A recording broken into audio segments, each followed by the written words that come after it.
Thank you. Thank you very much, Alan. And I will be brief. Actually, I learned my lesson years ago when I spoke to my daughter's class. She was like in the first grade. It was one of these bring your dad to class and tell him about your job kind of things. And after I got done talking to these little first graders, this little girl came up to me, and she was just a little thing. She looked up at me, she said, "Sir, that's the worst speech I ever heard."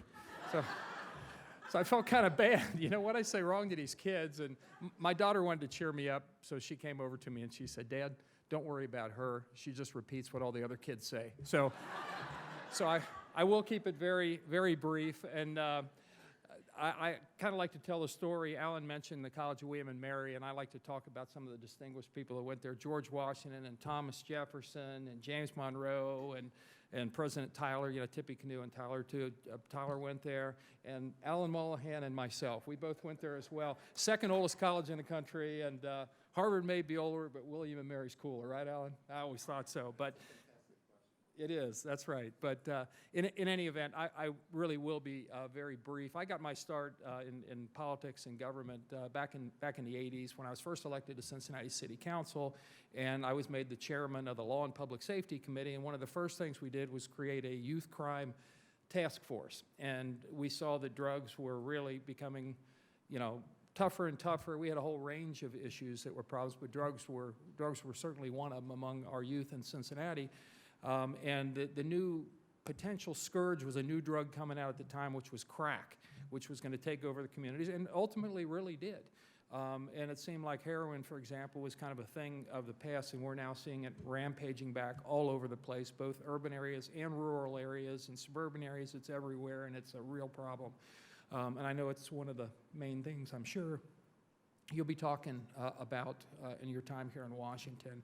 And I just want to thank you for your commitment to a cause that can be extremely frustrating, but also very rewarding, and couldn't be more important to the future of our country. And although I don't think he's here yet, I also want to thank I was one of the, I think, co-chairs of this, and one of the others is Congressman Rob Portman, who I've known for many years. I represent the 1st Congressional District, which is part of Cincinnati, and Rob for many years represented the 2nd Congressional District, which is the other part of Cincinnati. So we've worked together on a whole range of issues, and he has been a true leader in fighting the scourge of drug addiction and doing it in smart ways and having the community very much involved in it for years back in our area and then ultimately statewide and now nationally. So when he gets here, tell him I said something nice about him. But he really is, we're lucky to have him, and so I want to thank Rob Portman and especially thank all of you for being here. I'm done. Thank you very much. Take care. Thanks, Alan. Okay, appreciate it. Thank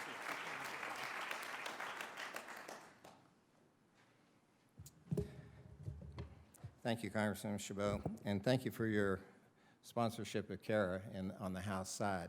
It's that kind of bipartisanship that bodes well for that legislation.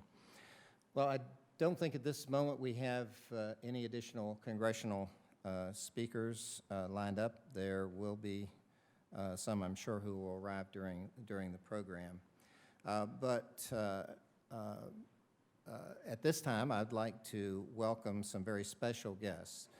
First, Mary Lou Leary of the Office of National Drug Control Policy, and Radonna Chandler of the National Institute of Drug Abuse. They will both be making opening remarks here. Miss Leary has 30 years of criminal justice experience at the federal, state, and local levels, with an extensive background in criminal prosecution and government leadership and victim advocacy. Ms. Leary, it's my pleasure to welcome you here to the forum, and I know everybody is looking forward to your contribution. Thank you. And it was a pleasure working with you in years past. Thank you so much.